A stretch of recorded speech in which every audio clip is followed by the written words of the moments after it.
How to fix WhatsApp web not sending files. Everyone, this is Sabrina here to help you today. So, without any further ado, let's get right into the video.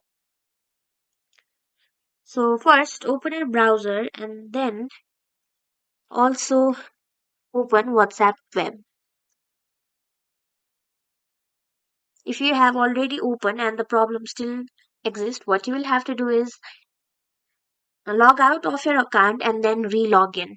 If the problem does not fix away still, what you will have to do is go to the three dot line in a new tab and then go to settings.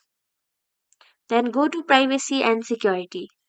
Then go to delete browsing data and then after that go to advanced. Now select cached image and files if not selected already and then select delete data and your problem should be fixed.